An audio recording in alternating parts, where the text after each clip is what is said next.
What's going on, everyone? Good morning and welcome to another edition of Transfer Talk. I am Samson. If you're new to the channel, guys, you know the deal. If you're new to the channel, hit the subscribe button, hit the notification bell, all that good stuff. If you are a regular and you're already subscribed, thank you. Welcome back. Hit the like button, leave a comment, all that good stuff. Now let's get into it. It is Thursday, the 27th of January 2022. And that means we have 4 days left until the January transfer window ends. So there's quite a few things to unpack. Obviously, a lot of rumours circulating. Newcastle, very active this month in the transfer window. Obviously, no surprise there because, they're the new richest club in town. They're going to want to flaunt their cash. They're obviously in a relegation battle as well at the same time. So they are going to need to obviously bolster the squad, improve the squad to not only guarantee Premier League survival, but to then move forward and hopefully follow in the mould of Manchester City or Chelsea, But sticking with Newcastle, they have just had a £30 million fee agreed by Lyon for Brazilian midfielder Bruno Guimarães. I think I pronounced that name right, I don't know. Never heard of him. Apparently he's really good. He's box-to-box midfielder. I'm not someone who looks at stats. I couldn't care less about stats, numbers. There's a saying, women lie, men lie, numbers don't. Numbers can be skewed though. So I don't really care about stats, but he's a box-to-box midfielder. Is he someone that Newcastle need? If you look at their midfield, they've got Willock and they've got Shelvey, they've got Longstaff. You could say maybe yes, maybe we'll see. They do need a midfielder, but like I was saying in previous videos, if you go back and watch them, what they need to really focus on is the defence, because their defence, especially their two centre-backs, is poor, piss poor. So them getting another midfielder, it could add something to the team, but they need goals and they need to stop leaking goals. So who knows? But yes, this Bruno Guimarães guy is like 24, 23, so he's young. He's one for the future, clearly. Depending on how good he is, he could be the staple signing that they could build their team around. So you know how when Man City got taken over, they bought Kompany, and they built their team around Vincent Kompany as one of the core members of the team, and they built their team on going forward.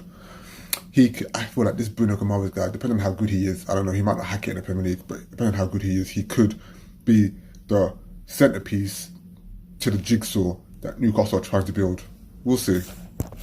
Sticking with Newcastle, they are giving up on their chase for Jesse Lingard. I think Manchester United have accepted that they're going to lose Lingard for free in the summer, but are hoping to secure not only his complete wages covered, but also trying to get a loan fee, like 10 to 15 million, And I feel like it doesn't make sense for Newcastle to do that financially, even though they've got the money. Financially doesn't make sense because the guy's going to be free in the summer anyway. Now, whether Lingard wants to go to Newcastle, that's another story. But Man United clearly have showed their hand in this Lingard deal, because they could have got 20 million for him in the summer from West Ham, and they would have recouped some money from a guy that came through their academy. They didn't want to sell for 20 million. They was hoping to get more. They thought they would, play the game of poker, and they showed their hand basically. And now it's going to cost them. Well, yeah, I say it's going to cost them. They didn't really buy him, so it's not really going to cost them. But yeah, they're going to lose him for free in the summer. And Newcastle have obviously pulled out of the race for him. Also in the transfer window, rumours are that Donny van de Beek could be finally leaving Man United. Patrick Vieira really wants him at Selhurst Park. Rumours are that they're in talks with United in terms of freeing Donny from his United hell. The fit of dreams turned into a nightmare for him. So now he could be finding some redemption at Selhurst Park on loan at Crystal Palace. Another great addition to Palace, because they've really got Conor Gallagher. Their midfield is already stacked with decent players. Adding Donny van de Beek, I feel like could be that missing edge. Could be that missing puzzle, to add a bit more edge and creativity, and even in terms of creating goals and scoring goals from midfield that Crystal Palace need. Patrick Vieira, this could be a real coup for them. The transfer of the month.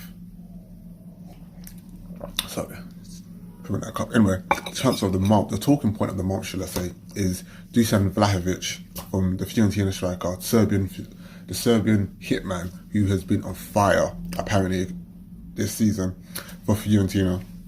In Serie A, killing it. Arsenal have been heavily linked. Arsenal are willing to break the bank, go all out. They even cleared some of their wage bill to try and make space for Dusan Vlahovic to come through this month, only for Juventus to come in the last minute and steal the deal. Now, Vlahovic never had any interest in going to Arsenal. I felt the reasons why, I'm not sure. Maybe because he wants to actually play European football. Maybe he felt like Arsenal didn't match his ambitions. I don't know. Maybe he did. Maybe he did. He thought Arteta isn't a good manager. Who knows? But Juventus have come in and now apparently are the front runners or favourites to sign Vlahovic. If not this month, then definitely in the summer. So Arsenal have lost out on another potential big signing. Like I said in the previous video before, with Arsenal, they play really good football, but what they lack is a killer instinct in front of goal. Aubameyang is not doing it, Nketiah is not doing it, and neither is Lacazette. They've put Martinelli out on the wing. Cool.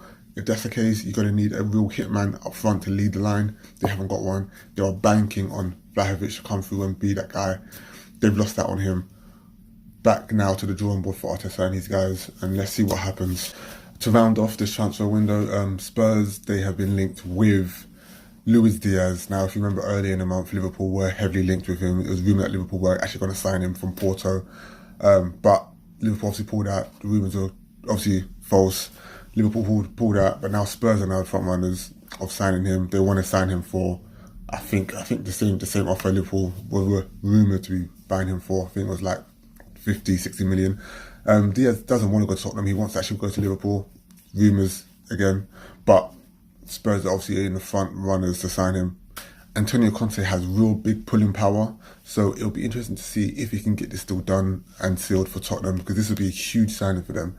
Speaking of Liverpool as well, to round off, Liverpool obviously have been rumoured to be in talks with Pablo Dybala from Juventus, who's obviously his contract runs out in the summer, so he's going to be a free agent in the summer. Liverpool obviously already talks with him, trying to convince him to come to Anfield. Now, again, like I said earlier in the video, I am not a guy who looks at stats, so I don't really care about Dybala's numbers or how he performs in Serie A.